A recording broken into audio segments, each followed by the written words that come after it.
Сәлеметсіздер ме балалар? Бүгінгі біздің сабағымыз нәтиже сабақ. Мен не үйрендім? Сегодняшний наш урок – результативный урок. К чему я научился? Дети, прежде чем начать наш урок, я хочу, чтобы вы вспомнили дни недели. Дүйсенбі – понедельник. Сейсенбі – вторник. Сәрсенбі – среда. Бейсенбі – четверг. Жұма – пятница. Сенбі – суббота. Жексенбі – воскресенье. Хорошо, тогда дальше идем. Ребята, открывайте страницу 104. Первое упражнение. Бірінші тапсырма. Ответьте на вопросы. Это задание мы выполняем устно. Дети, ответим на вопросы своими словами, которые вы знаете. Хорошо? Теперь дальше. Сен дүйсенбі күні сабаққа барасың ба? Ты ходишь в школу по понедельникам. Сенің досың сейсенбі күні қайда барады? Куда пойдет твой друг во вторник? Досың сәрсенбі күні не істейді? Чем занимается твой друг в среду? Сен бейсенбі күні бассейнге барасың ба? В четверг ходишь в бассейн? Сен жұма күні не істейсің? Что ты делаешь в пятницу? Сен сенбі күні сабаққа барасың ба? Ты в субботу ходишь в школу? Жексенбі демалыс па? Воскресенье выходной? Ребята, отвечаем на вопрос своими словами. Хорошо? Постараемся ответить на вопросы. Это задание мы выполняем устно. Дальше. Ребята, давайте вместе читаем текст. Апта күндері, дни недели. Мен дүйсенбіде доп ойнаймын. Сейсенбіде достарыммен бассейнге барамын.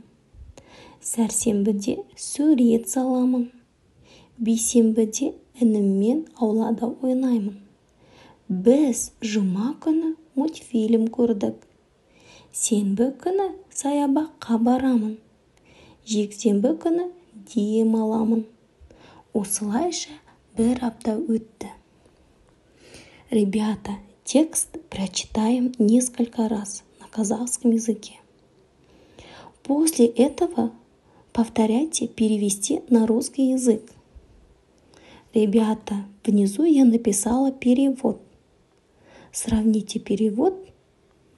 После этого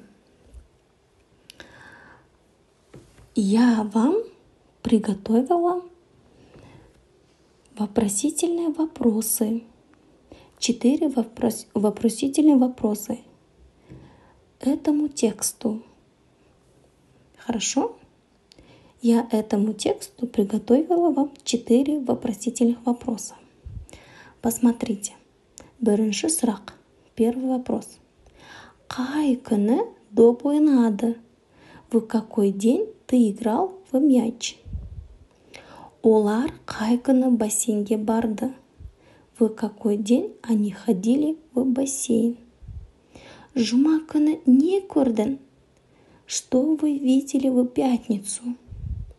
Бір аптада неше күн бар? Сколько дней в неделю?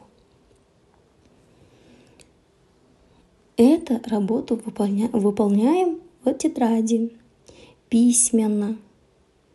Здесь выбираем один правильный ответ.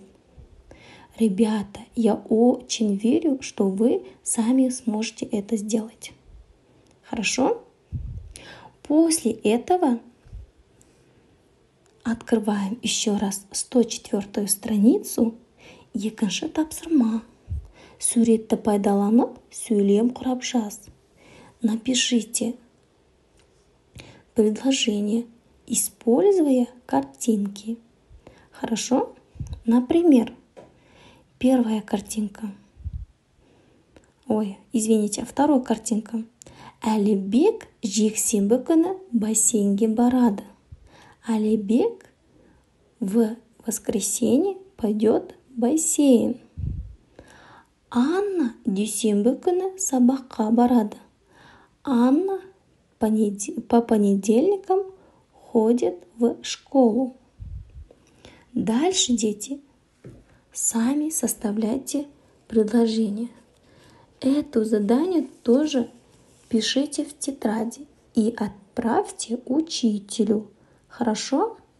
Я верю, что сами сможете сделать. Осымен балалар, сабақ аяқталды. Сау болыңыздар.